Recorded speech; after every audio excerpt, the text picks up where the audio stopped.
сокинони вилояти мухтори кӯҳистони Бадахшон аз фишорорӣ шикоят доранд. боз як фаъоли тоҷик аз шаҳрвандии Русия маҳрум карда шуд. Токаев аз камбизоатӣ дар Қазоқистон нигарон шудааст.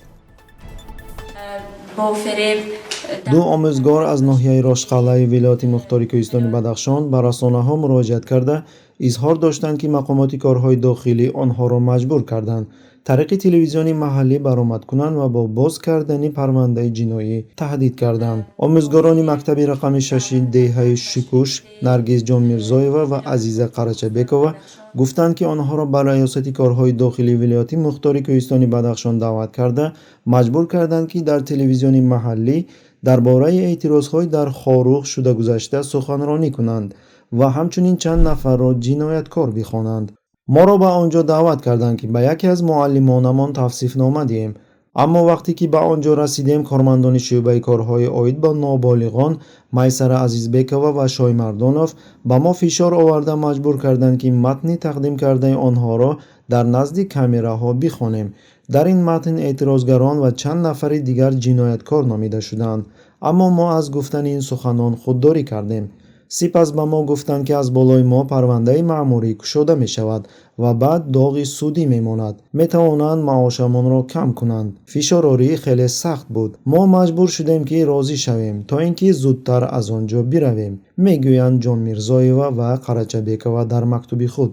ба гуфтаи онҳо, бо вуҷуди он ки танҳо бахшеро, ки масъулияти волидайн дар тарбияи фарзанд тааллуқ дошт, хонданд, хешовандон ва ҳамдеҳагон онҳоро барои ин амалашон маҳкум карданд. муроҷиатҳои бетакрор ба телевизион ва ниҳодҳои мухталиф бо талаби боздоштани намоиши онҳо натиҷае надоданд ва онҳо маҷбур шуданд, ки ба расонаҳо муроҷиат кунанд. мо ба мардум мехостем бирасонем, ки ин ташаббуси шахсии мо набуд, мегӯянд занҳо. илтимос шумо ами майдон да биромада. ёдрас мекунем, ки моҳи ноябри соли гузашта сокини маҳаллӣ Гулбиддин Зиёбеков аз сӯи нерӯҳои амнияти кушта шуда буд, ки боиси эътирозҳои шиддатноки сокинони Бадахшон бо талаби таҳқиқи воқеъбинона ва муҷозоти гунаҳкорон гардид. дар посух режими тоҷик бо истифода аз васоити ахбори умум як маъракаеро оғоз кард, то эътирозгаронро бадном кунад. 6 фаъоли гурӯҳи 44, ки аз сокинони маҳаллӣ иборат аст ва барои таҳқиқи ҳодисаҳои моҳи ноябр таъсис ёфтанд, то қонеъ шудани талаби онҳо аз ҳамкорӣ бо мақомот худдорӣ карданд. ба гуфтаи онҳо, аз ин ҳамкориҳо қаноатманд нестанд. вақте ки ҳеҷ кас вазъи ҳалоку осеб дидани мардуми осоиштаро таҳқиқ намекунад, балки ба ҷои он мақомот ошкора аз мардум қасос гирифта бо ҳар сабаб мардумро ба ҷавобгарӣ мекашад. дар маҷмӯъ мурофиа карда нашудааст, танҳо фишор ва айбдоркунии мардум вуҷуд дорад. барои дарахти буридашуда шумо метавонед зиндонӣ гардед, аммо далели марги одамон касе инро фаҳмида намехоҳад. мо дигар ин тавр кор намекунем. ё ҳама гунаҳкорон муҷозот мешаванд, ё умуман ҳамкорӣ нахоҳем кард, гуфт Ҳуҷаамри Пирмамадов, сухангӯи гурӯҳи 44. бо талаботи мардуми ҷамъомада дар майдони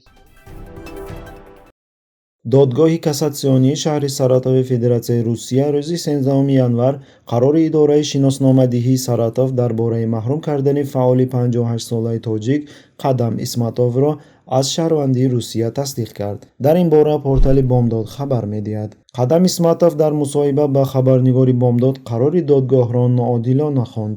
13 январи соли 2022 додгоҳи кассатсионии Саратов ин парвандаро баррасӣ кард, вале бо вуҷуди ҳама далелҳои пешниҳод кардаи мо, шаҳрвандии маро ғайриқонунӣ эълон кард. гӯё ман ҳангоми гирифтани шаҳрвандӣ маълумоти бардурӯғ пешниҳод кардам. онҳо далел надоранд ва агар ягон далел дошта бошанд ҳам, пас иштибоҳ аз тарафи шахсони масъул рух додааст, на аз ман. мутаассифона тамоми нозукиҳои қазияро ба инобат нагирифта, қарори якҷониба бароварданд. ҳамаш аз он оғоз шуд, ки Қадам Исматов ҳанӯз соли 2005 шаҳрвандии Русияро гирифтааст. дар авоили соли 2021 барои иваз кардани шаҳодатномаи ронандагӣ ба бозрасии давлатӣ оид ба қоидаҳои роҳи маҳаллӣ муроҷиат кардааст. кормандони ин ниҳод пас аз тафтиши асноди ӯ бо махзани худ аз Исматов хоҳиш карданд, ки ба шӯъбаи корҳои дохилии вилояти Саратов биравад. дар он ҷо ӯ фаҳмид, ки аз 24 ноябри соли 2016 бо дархости мақомоти Тоҷикистон дар ҷустуҷӯи байналмилалӣ қарор дошта, алайҳи ӯ тибқи 6 моддаи Кодекси ҷиноятии Ҷумҳурии Тоҷикистон, яъне 187, 189, 307, 307 прим 1, 307 прим 2, 307 прим 3, яъне маҷмӯи стандартии моддаҳо барои мухолифин парвандаи ҷиноӣ оғоз гардидааст. калому эҳтиром ба ҳама ҳамдиёрон. исматов як корбари фаъоли фейсбук буда ҳукумати Тоҷикистонро фаъолона танқид мекунад ва дар бораи масъалаҳои муҳими рӯз андешаҳои худро баён мекунад. имрӯз шумо парвоз ба Тоҷикистон. бояд зикр кард, ки таҷрибаи маҳрум кардани фаъолони Тоҷикистон аз шаҳрвандии Русия ба як кори маъмулии мақомоти Русия табдил ёфтааст.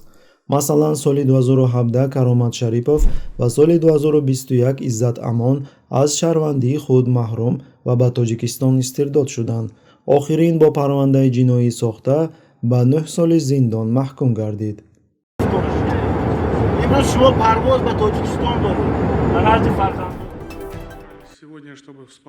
президенти Қазоқистон Қосим Ҷомарт Токаев рӯзи 21 январ дар мулоқот бо соҳибкорон гуфт, ки дар Қазоқистон олигополия, тамаркузи бузурги тиҷорат дар як даст вуҷуд дорад. дар баробари ин соҳибкорони қобилиятнок аз дастрасӣ ба захираҳо маҳруманд. хабар медиҳад Казтаг. Олигополия – это постоянное стремление к диверсификации бизнеса в одних руках, но не к диверсификации экономики страны. То есть один и тот же человек или одна и та же компания и добывает, и перерабатывает, и оперирует банками, и осуществляет кучу других бизнесов. А остальные на подхвате. Им как бы с барского стола. Люди задаются вопросом, почему все виды бизнеса оказались в одних руках? Чем мы хуже? Есть люди, которые путают Гегеля с Бабелем, не имеют специального образования, но у них огромное количество бизнесов в одних руках. А в то же время люди образованные, окончившие специальные курсы, никак не могут пробиться к источникам бизнеса, кредитным ресурсам и прочее. ба гуфтаи президент, ин боиси афсурдагӣ, нобоварӣ дар ҷомеа, нобоварӣ ба адолат ва ба ҳама паёмадҳои иҷтимоии сиёсӣ мегардад. вай инчунин ба мавзӯи нобаробарии иҷтимоӣ, ки ба қавли ӯ сабабгори воқеаҳои моҳи январ, ки дар мамлакат воқеъ гардид, қайд кард. Разрыв между богатыми и бедными попросту достиг недопустимого уровня.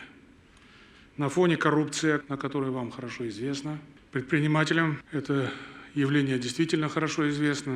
Такое расслоение в доходах сыграло роль зажженной спички у пороховой бочки. Чем воспользовались террористы, боевики и стоявшие за ними заговорщики. Қазақстан Республикасының Конституция. қобили зикр аст, ки Токаев, ки аз соли 2019 дар сари қудрат аст, ҳоло дар ин бора суҳбатро оғоз кард. пас аз саркӯби бераҳмонаи эътирозгарон, президент як қатор тасмимҳоро эълон кард, ки ҳадафи он нуфузи Назарбоев ва оилаашро дар сиёсат ва иқтисод маҳрум кардан мебошад. Масалан, Маҷлиси Қазоқистон тағйиру иловаҳоро қабул кард, ки бар асоси он раисҷумҳури собиқ Нурсултон Назарбоев дар Маҷлиси мардумии Қазоқистон ва Шӯрои амнияти ҷумҳурӣ аз раёсати якумра маҳрум карда мешавад. инчунин бо қарори ҳукумат фаъолияти ҷамъияти дорои масъулияташ маҳдуд оператор РОБ, ки ба Алия Назарбоева алоқаманд буд ва аз истеҳсолкунандагон маблағи коркарди партовҳоро меситонид, боздошта шуд. ба ҷои ин президент дастур дод, ки фонди мардуми Қазоқистон таъсис дода шавад ва аз ҳисоби ҳисса ҷудокунии монополия ва корхонаҳои калон пур карда шавад. илова бар ин, Токаев нақши Назарбоевро дар пайдоиши табақаи одамони бой аз рӯи меъёрҳои байналмилалӣ дар кишвар алоҳида қайд кард. коршиносон қайд мекунанд, ки Токаев бо ин роҳ кӯшиш мекунад, ки эътимоди гумшудаи мардумро дубора ба даст орад, бахусус пас аз он, ки ӯ фармон дод, ки эътирозгаронро ба қатл расонанд ва мудохилакорони хориҷиро барои ором кардани мардум даъват кунанд. таҳлилгарон бар он ақиданд, ки дар ояндаи наздик ӯ дар бисёр бахшҳо тағйиротҳо ворид мекунад, ки хусусиятҳои популистӣ хоҳад дошт. Считаю, что пришло время отдать должное народу Казахстана и помогать ему на системной и регулярной основе.